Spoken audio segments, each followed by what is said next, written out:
Olá! No vídeo de hoje iremos apresentar sobre o satélite Sentinel-2.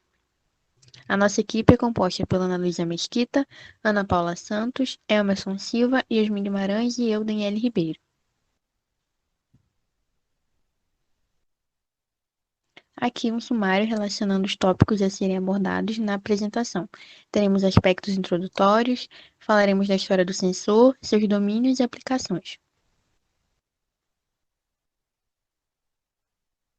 A série de satélites Sentinel faz parte do programa Copérnicus, que integra o Programa de Observação da Terra da União Europeia, que analisa nosso planeta e seu ambiente, oferecendo serviços de informação baseados em satélite e dados in situ, não espaciais.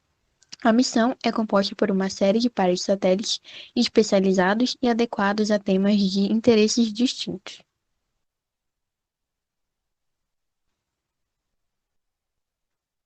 Bom, como foi explicado, o Sentinel faz parte de uma família de satélites. Temos o Sentinel-1, que levam a bordo os sensores de radar e são aplicados ao monitoramento terrestre e oceânico. Os pares de satélite Sentinel-2, que é dotado com sensor óptico de alta resolução espacial e foi direcionado ao monitoramento da vegetação, solos e áreas costeiras. E o par de satélite Sentinel-3, que carrega sensores ópticos e radares, possuindo como objetivo o monitoramento marinho. Já os pares de satélites Sentinel S4 e S5 são aplicados ao monitoramento da qualidade do ar.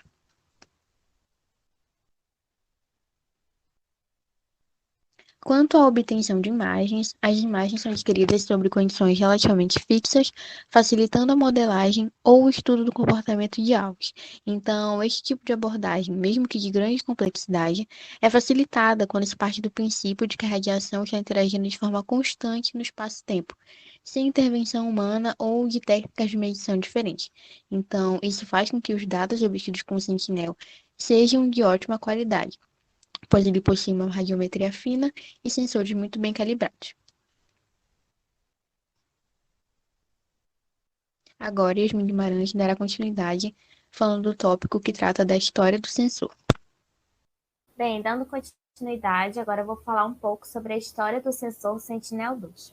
Atualmente, muitos sensores de satélites em órbita não possibilitam o monitoramento em escala de detalhe das alterações e perdas de habitats em comunidades vegetais tropicais. O Landsat 8, por exemplo, é um dos satélites mais populares para o sensoriamento remoto, fornecendo dados multispectrais na resolução espacial de 30 metros, atendendo a escalas menores que 1 para 100.000, o que inviabiliza o mapeamento de estágios sucessionais de formações florestais. Por outro lado, produtos comerciais de satélites como o RoView 3, que possui alta resolução espacial, são bastante custosos quando se é comparado com outros satélites que já existem atualmente no mercado, o que o torna praticamente inviável o monitoramento contínuo da cobertura vegetal. Nesse sentido, surge o Sentinel-2. O Sentinel-2 ele é composto por dois sensores, que é o sensor Sentinel-2A e o sensor Sentinel-2B. O Sentinel-2A foi o primeiro satélite óptico da série a ser operado pelo ESA, que é a Escola de Sargento das Armas. Ele foi lançado em 2015 e leva a bordo o sensor multispectral MSI com 13 bandas espectrais, variando de 443 a 2.190 nanômetros, com resolução espacial de 10 metros para as bandas do visível, 20 metros para bandas do infravermelho e 60 metros para bandas de correção atmosférica.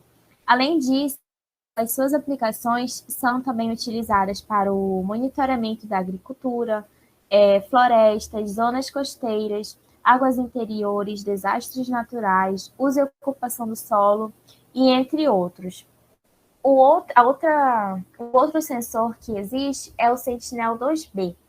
Ele assume os mesmos objetivos e as mesmas aplicações do Sentinel-2A, que foi o que eu acabei de falar.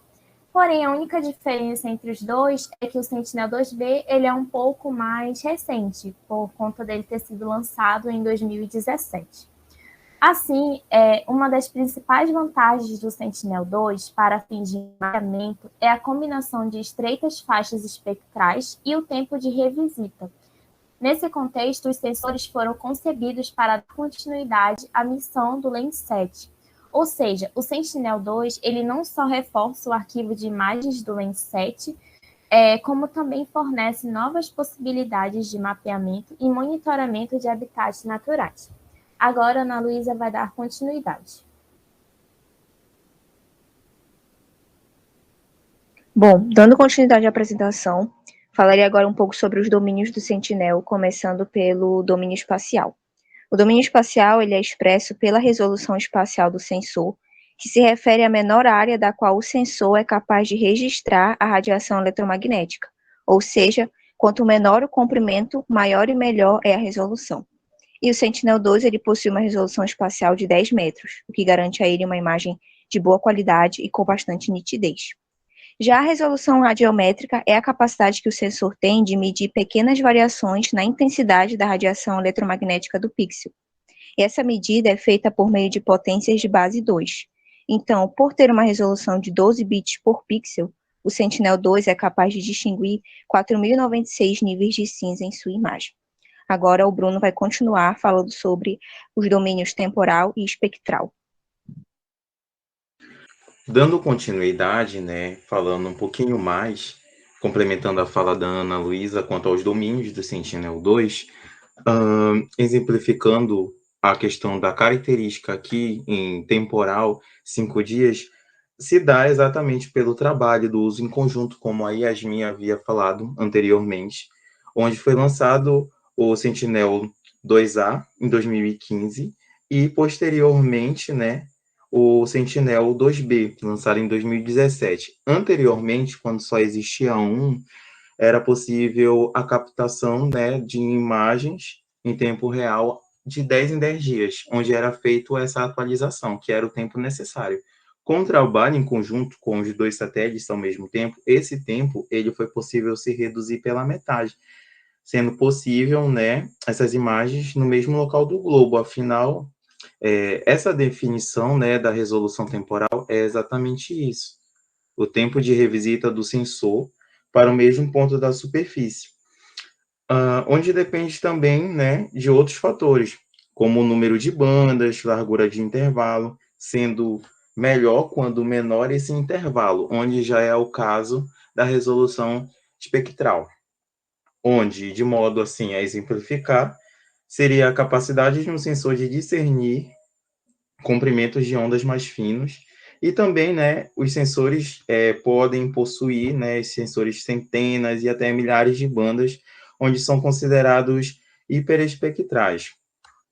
Bom, exemplificando um pouquinho mais no próximo slide, aqui vamos ter banda, as resoluções, comprimentos de ondas, as descrições. Aqui a gente pode estar vendo e observando, né, de modo geral, as resoluções à distância, né, onde existem essas 13 bandas, como eu havia exemplificado no slide anterior. No Sentinel-2, no total, cada banda tem 10, 20 ou 60 metros de tamanho de pixel, e também, né, atuando com capacidade onde é influenciado pelo tempo de revisita do outro modo, onde as bandas se classificam B1, B2, B3, B4 e por afins. E as resoluções, onde são estabelecidos pixels, né, nesse tamanho.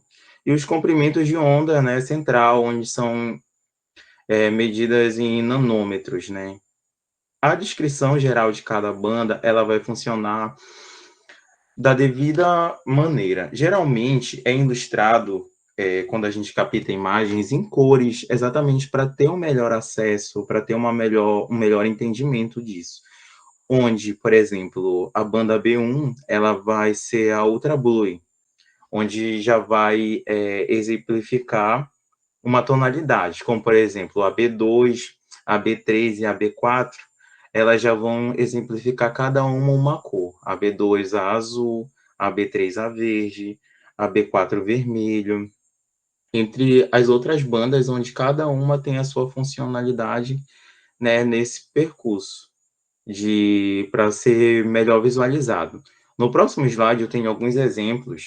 Aqui a gente pode visualizar alguns exemplos bem claros, onde nessa primeira imagem, né, a gente pode observar a cor natural, onde eu exemplifiquei, né, algumas cores, onde foi citado o B2, o B3 e o B4. É exatamente a combinação, né, de bandas de cores naturais, né, no uso desses canais vermelhos, por exemplo, no B4, no verde, onde vai ser exemplificado o B3, e o azul, o B2. É muito interessante essa mescla de bandas, exatamente para dar um entendimento através das cores de um raciocínio lógico da imagem, uma visualização bem melhor. Onde, por exemplo, assim como a gente pode visualizar, a vegetação saudável é verde, e em seguida tem as características urbanas, né, gerais, onde a gente pode ter noção que existe uma cidade, por exemplo, e aparecem também uns tons esbranquiçados e cinzas, também dando mais um realce a essa imagem. E, finalmente, a água, né, que é vai apresentar um tom azul escuro, dependendo do quão limpa ela é. Então, tem como a gente brincar com cores para estar exemplificando uma melhor imagem com essas bandas. E as bandas, elas vão servir exatamente para isso. Quanto maior o número de bandas, um processo melhor de visualização a gente pode ter. Já nessa segunda imagem aqui, a gente tem, né, exemplificando uma agricultura. Aí a gente já vai estar utilizando da B11, né, a Zwin, não sei pronunciar muito bem, que seria exatamente essa combinação de bandas agrícolas. O infravermelho seria o próximo, por exemplo, o B8, e o azul seria já o B2, como eu utilizei na imagem anterior. E também de forma que essas bandas elas são principalmente usadas, né, no monitoramento da saúde das plantações, como já foi exemplificado anteriormente pelas minhas colegas, do intuito, né, do satélite, das plantações, por conta da causa de como são usadas essas ondas curtas e os infravermelhos mais próximos.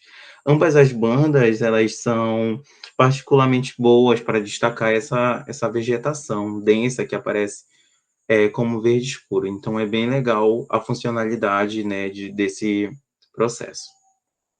E agora, em seguida, a minha amiga Ana Paula vai dar continuidade.